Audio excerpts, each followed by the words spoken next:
네, 오늘 아침 함께 악의 평범성을 덮는 은혜라는 제목으로 하나님께서 주시는 은혜를 나누시겠습니다.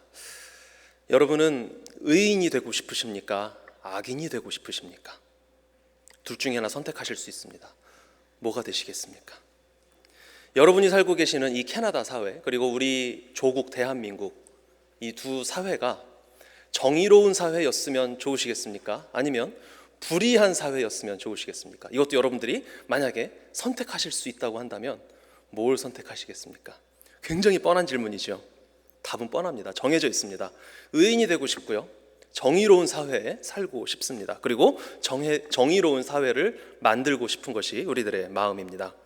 심지어는 이제 일주일 후면 4살이 되는 제 아들 도율이도 의인이 되고 싶어하고 정의를 실현하고 싶어합니다. 요즘 스파이더맨이라는 캐릭터에 빠져 있는데 저한테 싸우는 놀이를 하자고 자꾸 조릅니다. 10번 정도 조르면 제가 한 2-3번 정도 응해줍니다. 표면적인 이유는 너 자꾸 그렇게 폭력적인 거 하면 안 돼. 하지만 속으로는 아시죠? 네, 귀찮아서. 네. 자, 아무튼 아들 도율이가 스파이더맨 옷을 입고 가면을 쓰고 장갑을 끼고 저에게 칙 하면서 거미줄을 쏩니다. 그러면 저는 어떤 캐릭터가 되고 싶을까요? 아빠는 뭐 할까? 슈퍼맨 할까? 배트맨 할까? 아이언맨 할까? 그러면 도율이가 말합니다. 아니야, 아빠는 검은 스파이더맨 해야 돼. 그게 뭐냐면 악당이에요. 이 아이에게 있어서는.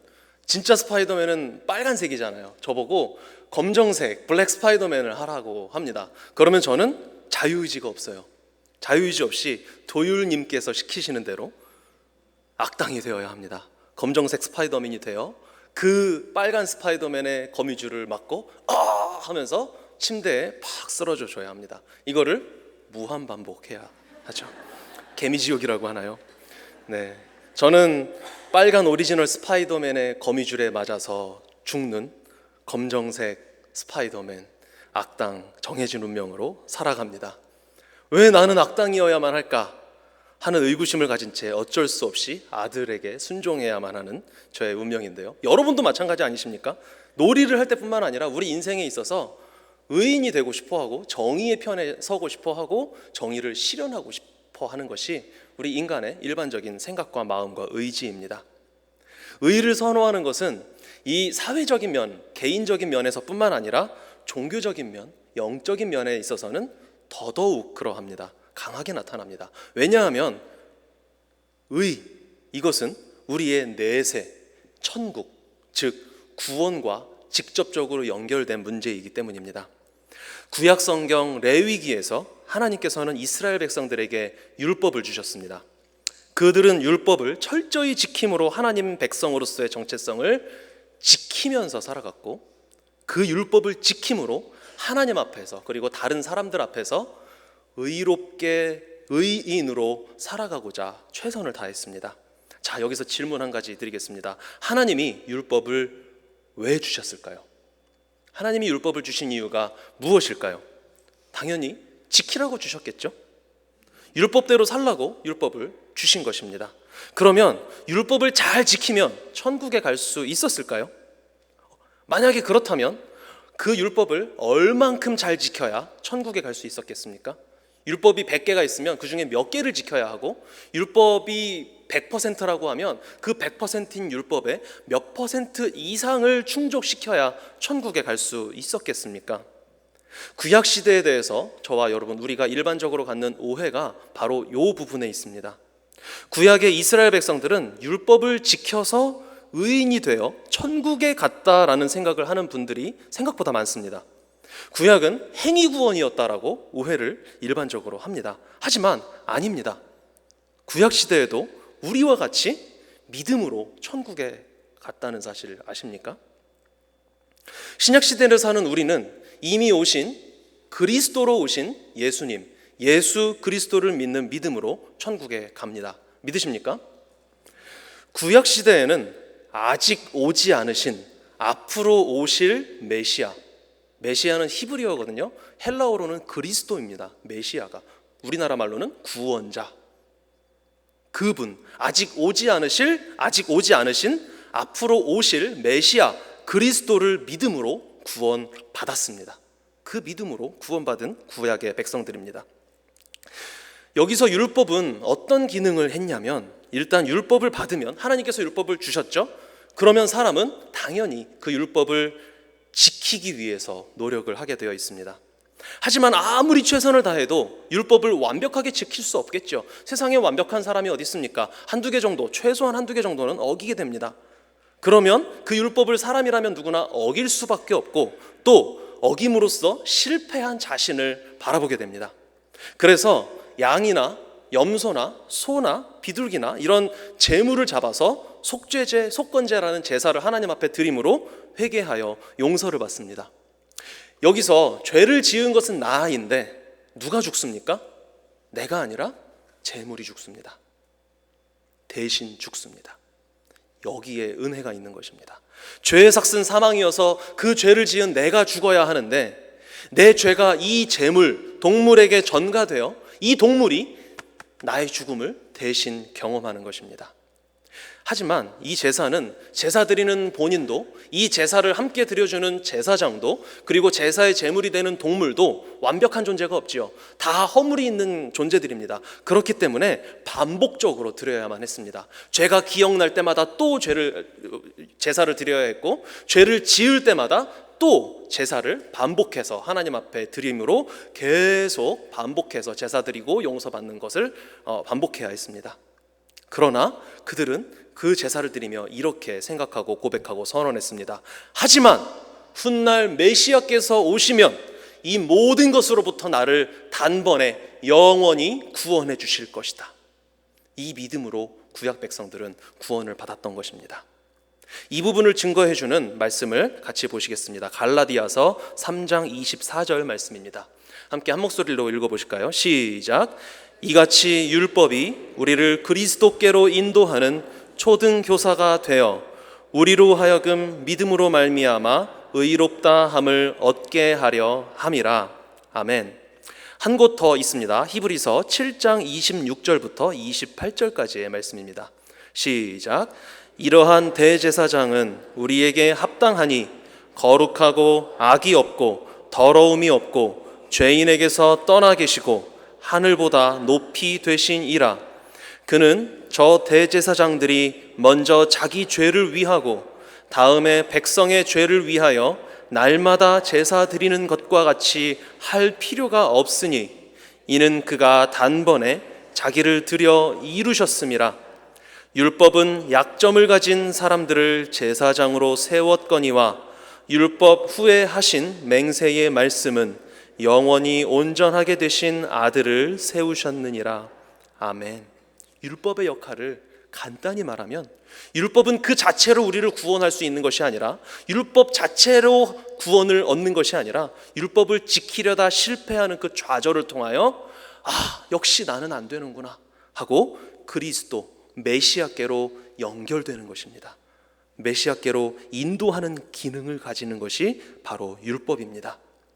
율법은 구원이라는 최종 목적지로 바로 인도되는 통로가 아니라 구원의 주체이신 메시아께로 인도해주는 초등교사의 역할을 하는 것입니다. 오늘 본문에서 예수님께서 하신 말씀도 바로 이런 맥락의 말씀입니다. 첫 번째 구절 5장 17절 마태복음이죠. 함께 한 목소리로 읽으시겠습니다. 시작.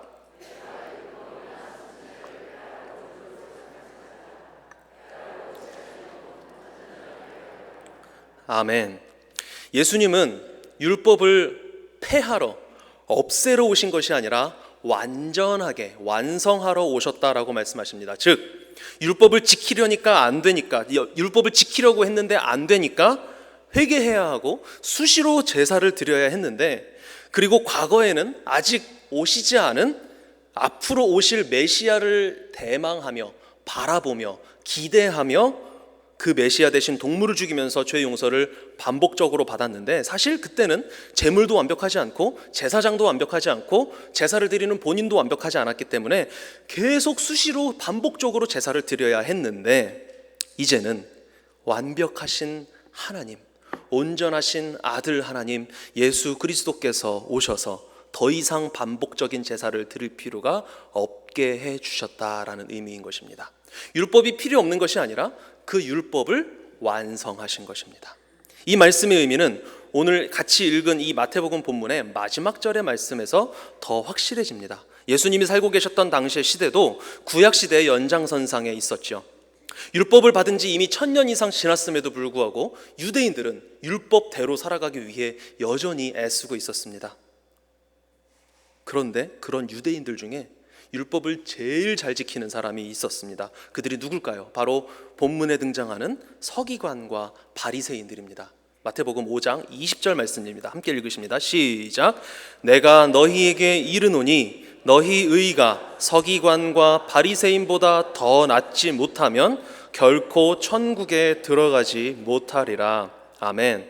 예수님은 바로 율법 준수의 최고봉에 있었던 서기관과 바리새인들을 예로 들면서 그 사람들보다 더 의롭지 못하면 천국에 들어가지 못한다라고 말씀하십니다. 네? 무슨 말씀이시죠? 이해가 되십니까?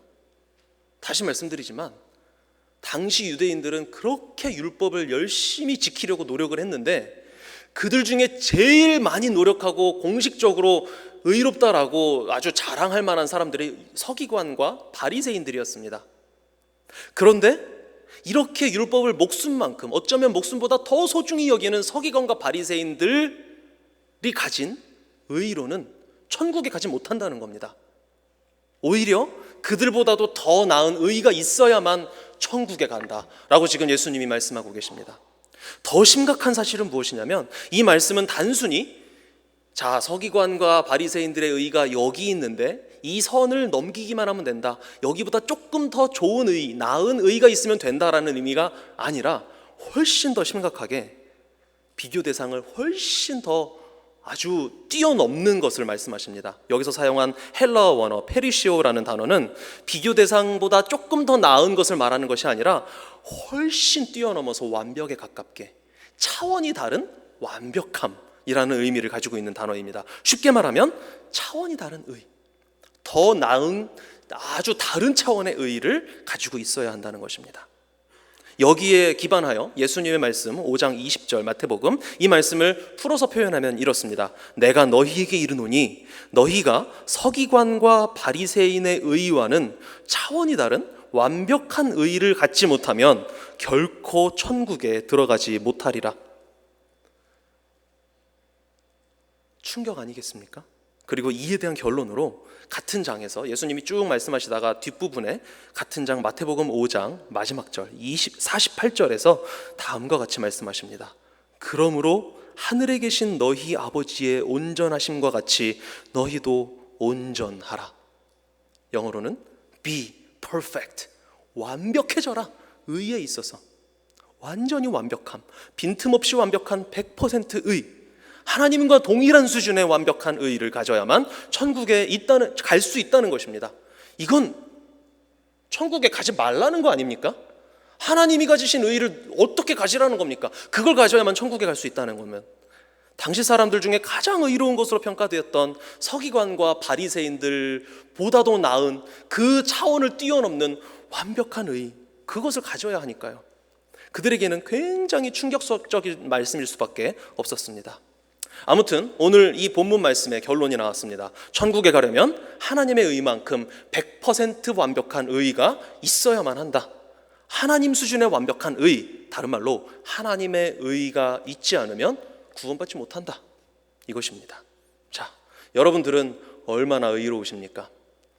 서두에 밝혔듯이 인정합니다. 여러분들 의로워지고 싶으신 그 의도 인정합니다. 저도 있으니까요. 정의로운 사회를 원하시는 것 인정합니다. 누구나 다 그럴 수 있습니다. 그러나 실제로 얼마나 여러분들의 삶이, 여러분의 존재가 정의로우십니까?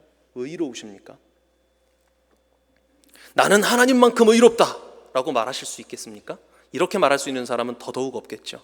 그렇다고 하나님이 100 정도 의로우시면 나는 그래도 99, 98, 97 이 정도는 괜찮지 않을까? 라고 말씀하실 정도는 혹시 되십니까? 아니요. 오히려 그 반대 아닙니까? 인간은 실제로 의와 관계가 먼 사람들입니다. 의와 불의가 있으면 우리는 불의에 가깝습니다. 의와는 거리가 먼 존재들입니다. 2차 세계대전 당시 독일의 지도자 아돌프 히틀러는 수많은 사람들을 학살했습니다. 홀로코스트라고 불리는 이 일을 통해서 총 1100만 명 정도의 사람을 죽였다고 합니다. 그리고 그 중에 600만 명이 유대인이었습니다. 제2차 세계대전이 끝난 후에 히틀러는 스스로 목숨을 끊었죠. 그리고 히틀러에게 동조했던 동료들과 그 부하들은, 나치당의 간부들은 전 세계로 뿔뿔이 흩어졌습니다. 도망갔습니다. 그리고 그들의 신분을 세탁해서 살아갔습니다.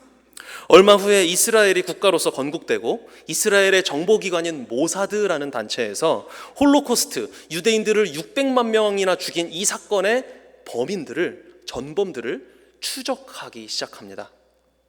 그리고 전쟁이 끝난 지 15년이 지난 1960년 아르헨티나에서 오토 헨닝어, 히카르도 클레멘트라는 두 개의 이름을 번갈아 가면서 사용하면서 평범한 척하고 있었던 독일 사람을 하나 잡아내는데, 그가 바로 600만 명 유대인의 학살을 직접 담당하고 계획하고 실행했던 나치당의 정보국 최고 간부 아돌프 아이히만이었습니다.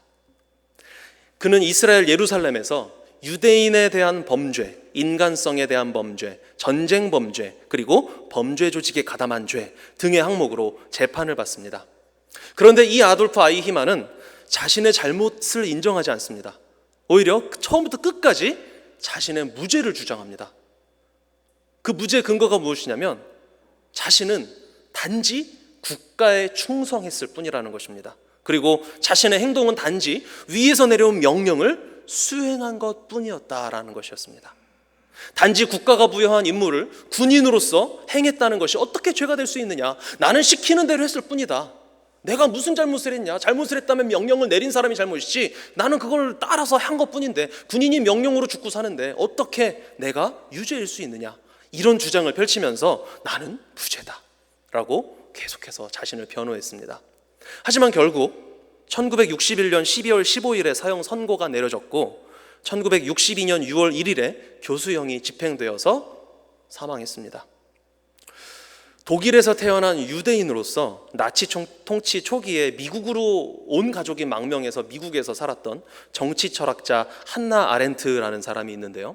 이 사람이 이 아돌프 아이히만의 재판을 직접 참관하면서 아이히만에 대한 연구를 하고 그에 대한 보고서를 작성합니다. 그리고 그 보고서가 예루살렘의 아이히만이라는 책으로 이제 출판이 되었습니다. 자, 한나 아렌트가 아이히만을 연구해서 책으로 냈는데요. 아이히만이 어떤 사람이었을 것 같으십니까? 그는 무려 600만 명이나 되는 사람들을 학살한 사람입니다. 단순 가담한 정도가 아닙니다. 그냥 스위치 하나만 누른 정도가 아닙니다. 그들을 잡아서 수용소로 보내는 일, 그리고 수용소에서 그 당시에 죽일 사람 75%, 일할 사람 25%를 이렇게 나눠서 25%는 살려두고 일을 시켰다고 하는데요. 이것을 선별하는 작업까지 했대요. 누가 죽고 누가 일할 것인지. 그리고 어떻게 하면 그들을 600만 명이나 되는 사람을, 물론 한 번에 죽인 건 아니었겠지만 그 많은 사람들을 어떻게 하면 효율적으로 효과적으로 잘 죽일 수 있을지를 고안한 사람이 바로 이 아돌프 아이히만이라는 사람입니다. 심지어 그는 나중에 원래 자신의 목표가 1000만 명이었는데 그 목표치를 채우지 못했다고 자책까지 했다고 합니다. 내가 1000만 명을 죽였어야 되는데 600만 명밖에 죽이지 못했다고요. 자, 어떤 사람일 것 같으십니까? 아돌프 아이히만.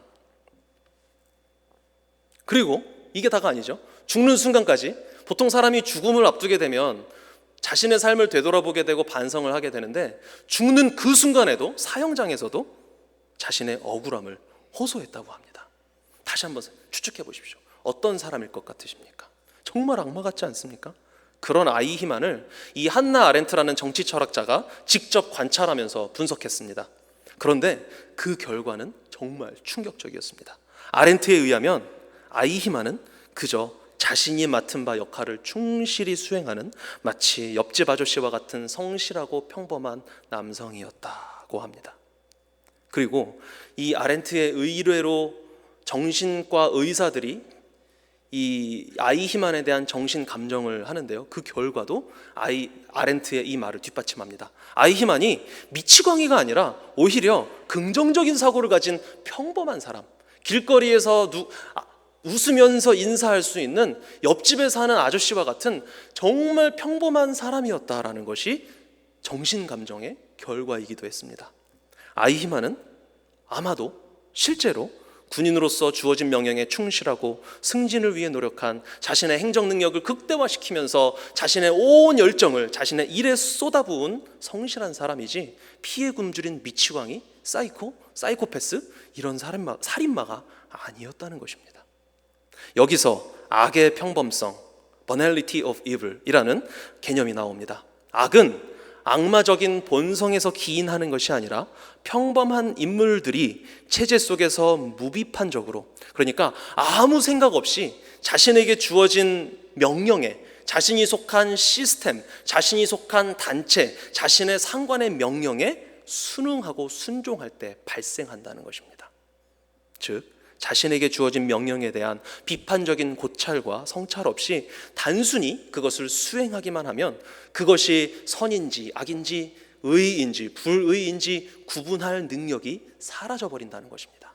이성이 마비되어 버린다는 것입니다.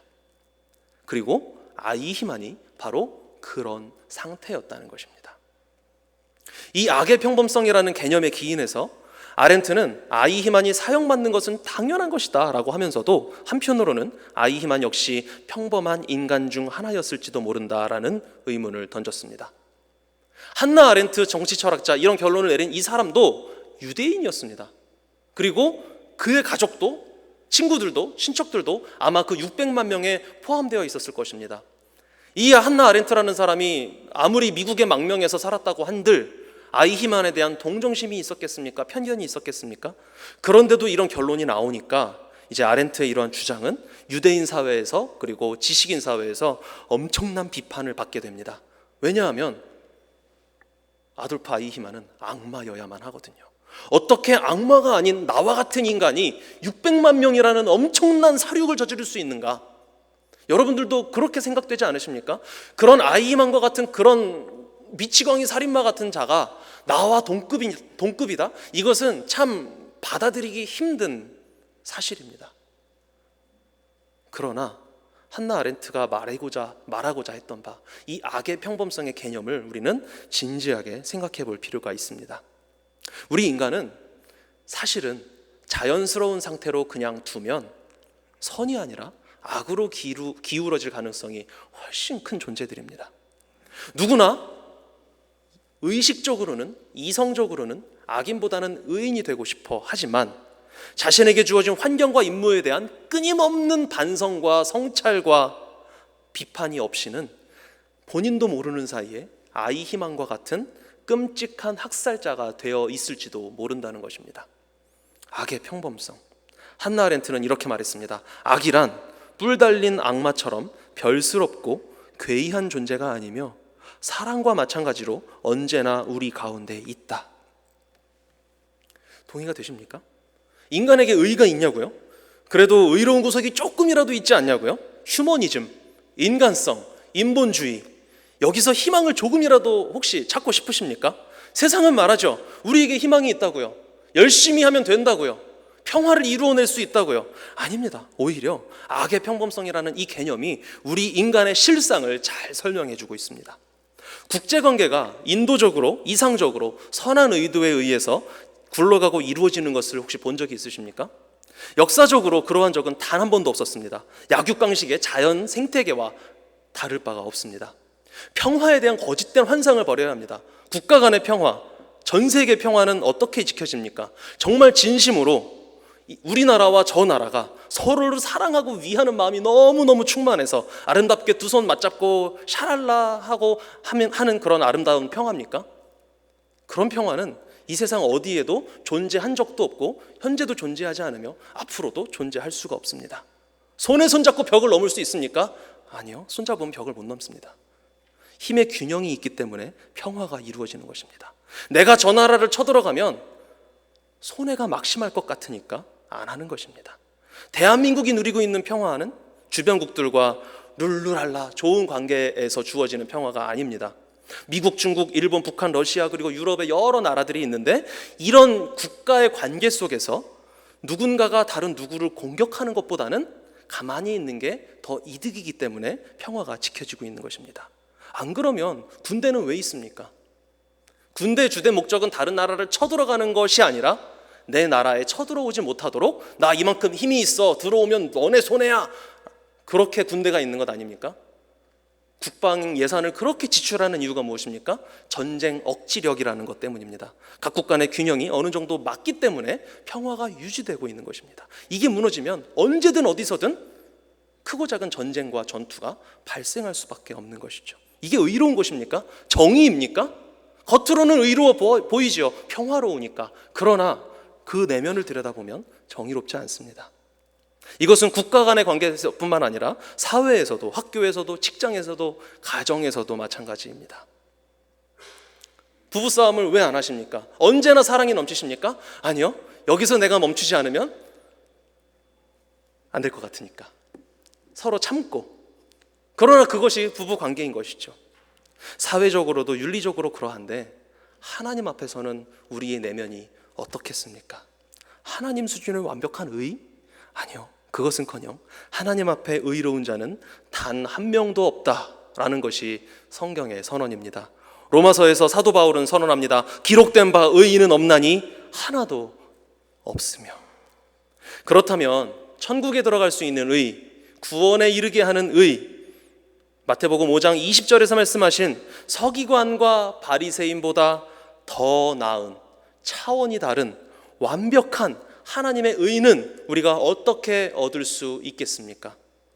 율법을 지키고 안 지키고의 문제가 아닙니다. 구원에 이르는 의는 율법과는 아무런 상관이 없습니다. 왜요? 율법은 그저 예수 그리스도께로 우리를 인도하는 초등 교사에 불과하기 때문입니다. 그래서 오늘 본문의 18절 19절 말씀은 이 부분만 보면 예수님이 율법을 절대 바꾸지 않고 그대로 두신다라고 하니까 1.1핵도 바꾸지 않는다 그러시니까 그게 중요해서 그런 것처럼 보이지만 실제로는 그게 아니라 율법은 율법대로 초등교사로서의 역할과 가치가 있기 때문에 굳이 그것을 폐할 필요 없이 그대로 두어도 된다라는 의미 정도입니다. 예수께로 인도하는 기능이 있으니까요. 지금 율법이 문제가 아니라는 것입니다. 왜냐하면 율법을 통하여 이룰 수 있는 최고의 의, 서기관과 바리새인의 의로는 천국 갈 수 없다는 것이 판명되었기 때문이요. 율법을 통하여 이룰 수 있는 최고의 의의 경지에 이른 서기관과 바리새인들, 그들의 의를 뛰어넘는 차원이 다른 하나님의 의를 얻는 방법은 그렇다면 무엇이겠습니까? 하나님의 의를 받는 것 외에는 방법이 없습니다. 내가 하나님의 의를 뺏어올 수 있습니까? 하나님의 의를 어디 가서 찾을 수 있습니까? 아니요. 하나님께서 당신의 의를 우리에게 주시는 것 외에는 아무 다른 길이 없는 줄 믿습니다. 로마서 3장 20절에서 24절 말씀입니다. 같이 한 목소리로 읽으십니다. 시작.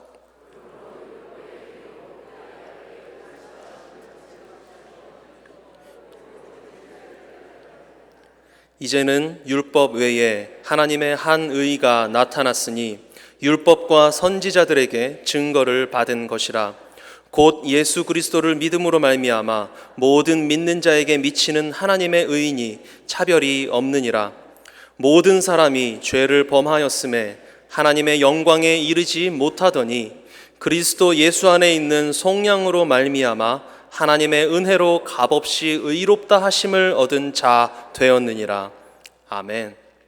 우리 인간의 현실은 악의 평범성입니다. 악은 평범한 인간 속에 평범하게 보편적으로 산재되어 있고 내재되어 있다는 것입니다. 끊임없이 비판적인 사고를 하지 않으면 우리는 어느새 어떤 끔찍한 일을 저지르는 사람이 되어 있을지 모릅니다. 그렇기 때문에 무조건 권위에 순종하는 것, 생각 없이 그냥 성실한 것, 이러한 것은 옳지 않습니다. 지금 내가 바르게 가고 있는가? 지금 내가 하는 이 행동이 하나님 뜻에 맞는 것인가? 지금 내가 받아서 수행하는 이 임무가 인류 보편적 가치에 반하는 것은 혹시 아닌가? 이렇게 계속해서 반성하고 성찰해야 합니다. 성경적 가치관에 비추어서 삶을 끊임없이 되돌아봐야 합니다. 그리고 내가 하고 있는 이 일이, 내가 하달받은 이 명령이 그 가치에 반한다면 자리를 박차고 일어나 항거할 수 있는 용기도 있으면 참 좋겠죠. 쉽진 않겠지만요.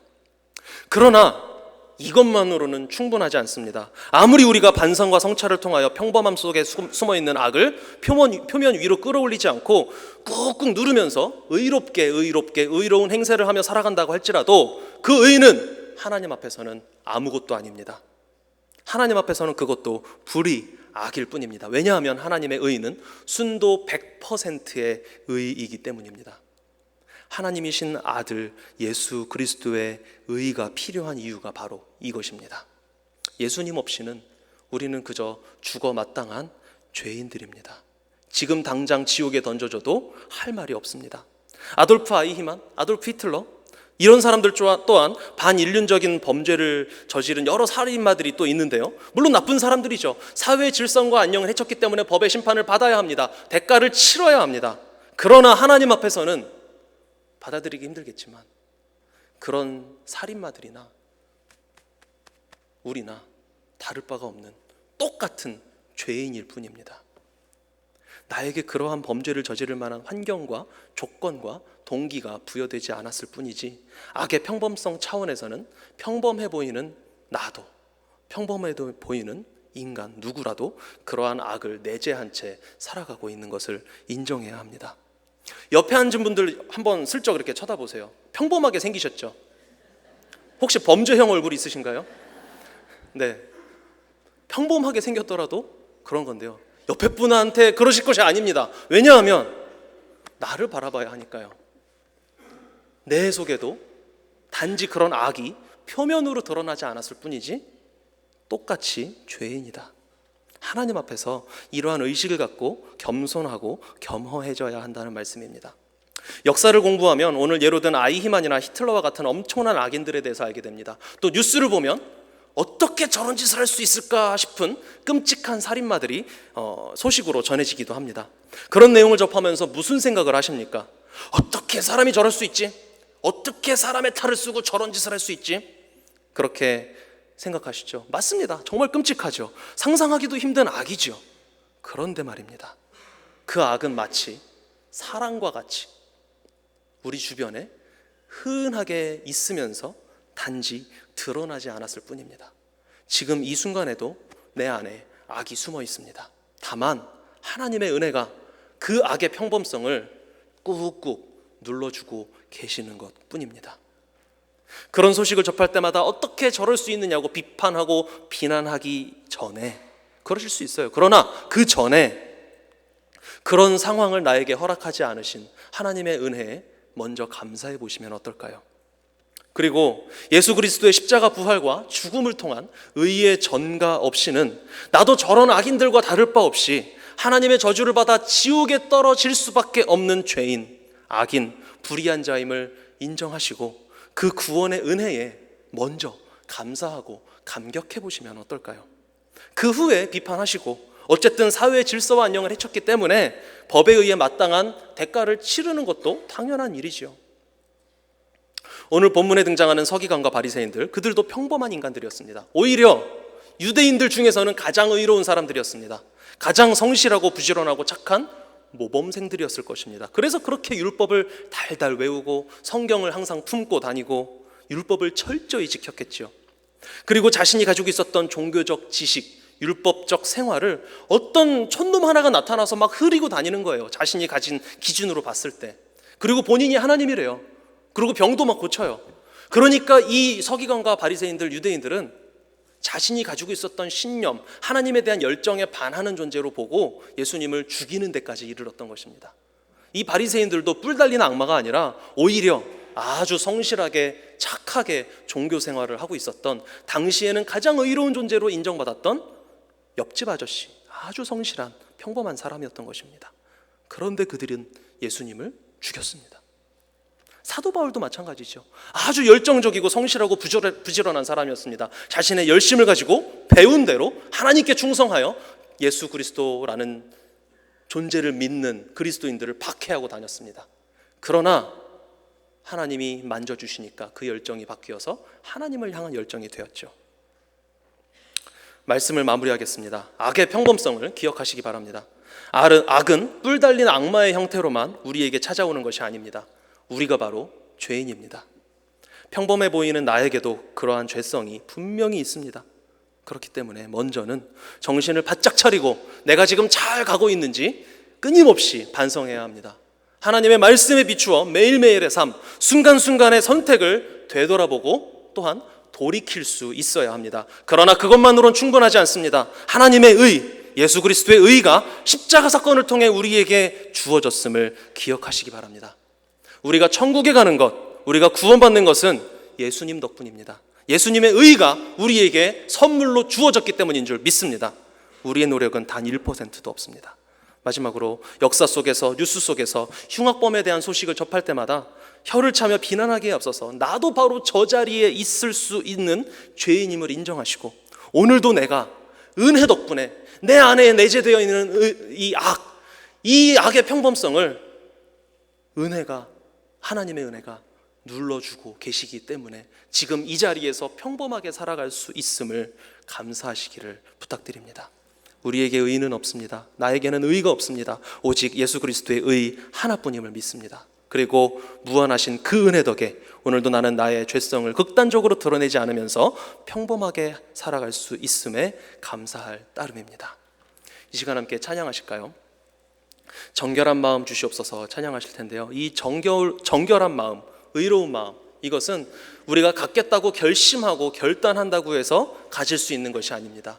하나님께서 주셔야 합니다.